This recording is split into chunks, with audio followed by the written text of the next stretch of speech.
There was a widow who suffered an injustice. Therefore, she went to a judge and told the judge, "Judge, I suffered an injustice. Give me justice."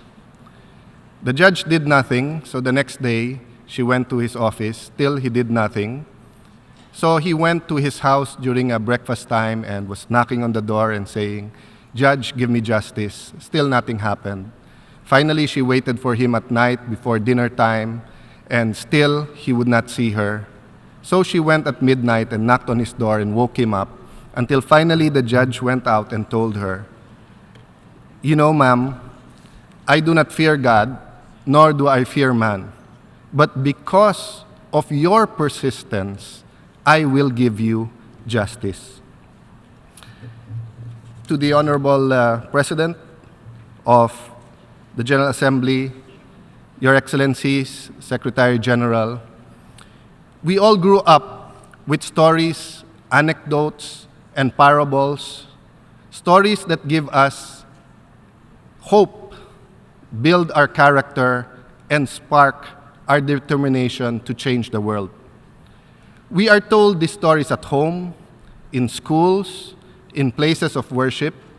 Thus, we come out of adolescence and enter adulthood with such idealism that we know in our heart that we can change the world, that we are here to unite and not to divide, that we are here to heal and not to hurt. This is the same spirit of idealism we feel the first time we enter the United Nations. Unfortunately, as time goes by, many, if not most of us, are changed by this world. We become victims of pragmatism rather than champions of idealism. And as things get complicated and struggles get more difficult, we are tempted to simply do what is already being done and accept that we cannot solve the problem. When this happens, we settle for a statement from the majority rather than a broad consensus on how to actually solve the problem. This reminds us that persistence is good, but it doesn't mean that we should be repetitive and simply keep doing the same thing. Albert Einstein defined stupidity as doing the same thing over and over again and expecting different results. While certainly there is no stupidity in the United Nations, yet a tendency to just keep doing the same thing seems to plague us all. Trying new things is a challenge. It might not work. But we shouldn't be afraid of trying, nor should we be afraid of failing. What we should fear is stagnating, that we as a community of nations end up accepting failure and making ourselves feel better by doing something, even if this doing something is the same thing that precisely failed to address the issues and solve the problems. The good news is that there is persistence in hope. There is persistence in what we call hope and in idealism, in the aspiration of wanting to change the world. We teach our children to love God and to love our neighbor. But do we really practice what we preach? So much inhumanity around the world has been done in the name of God, and so little at times are being done for our neighbors. We live in a world that is fast becoming bigger, but constantly getting smaller. From families to clans to tribes to a federation of tribes, which we call a nation, now we are but one global village. And with tools like the internet and social media, everything is known and communicated in real time. Thus, nowadays, we are all neighbors, all members of the same global community. We rise up together, we suffer together. Being connected to each other all the time has transformed the world into a global community, and we are all citizens of this world. Today, our social contract is no longer confined to our nation state. We should therefore exert efforts to connect, to emphasize commonalities and not differences, to think that we are less Filipinos, Americans, Chinese, French, Russians, and to think that we are more of ourselves as global citizens, the people of the United Nations. Yes, it is true that we need not always act with a united front, or we don't always have to act as a community. But neither can we ignore the fact that there are many problems which can only be solved by a united global community. Whether it is issues on protecting the environment, extreme weather conditions, poverty and inequality, rule of law, countering terrorism and violent extremism, these are just a few of the problems or challenges that we can only solve together.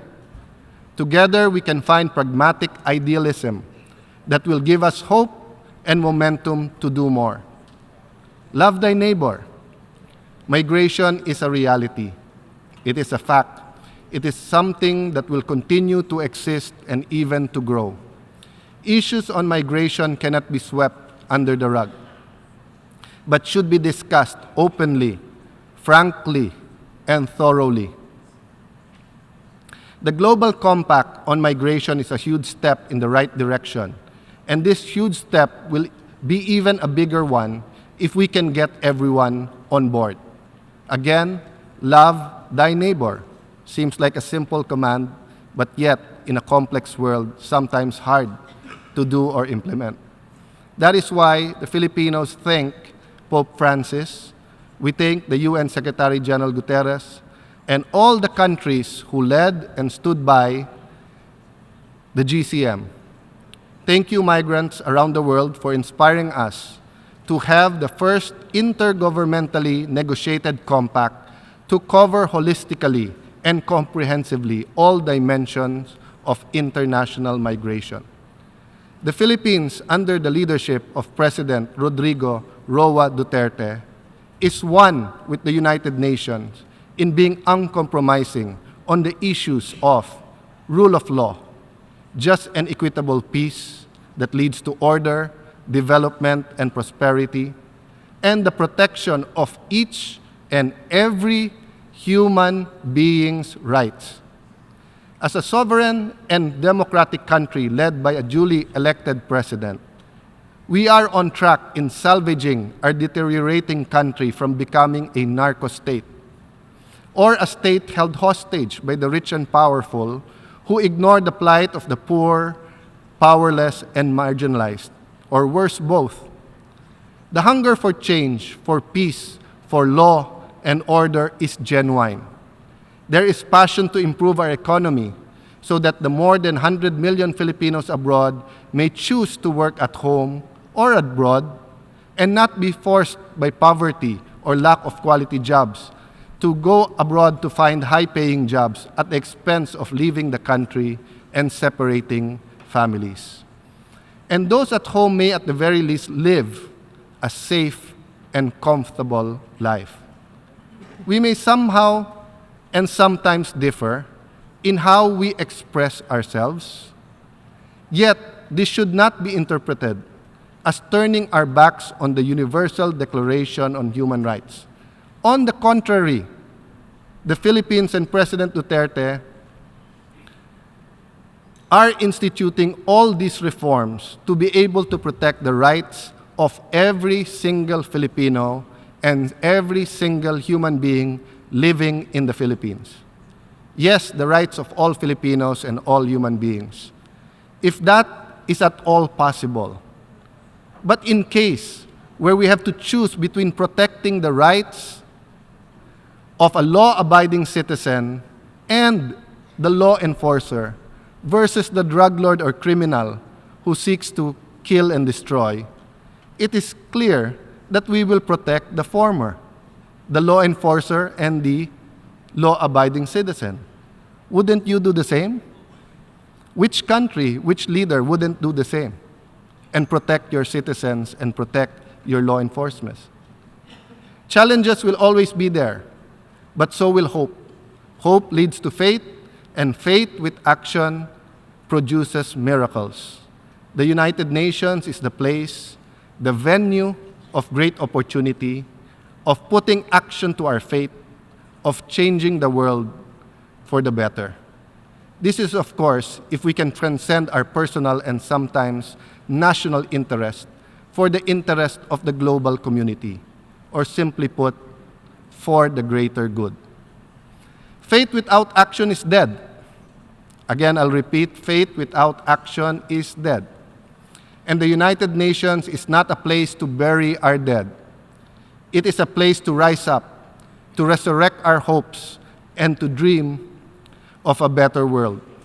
The President of the General Assembly, Her Excellency Maria Fernanda Espinosa Garces, provides us with hope and something to aspire for, as seen in this year's theme, making the United Nations relevant to all people, global leadership and shared responsibilities for peaceful, equitable, and sustainable societies.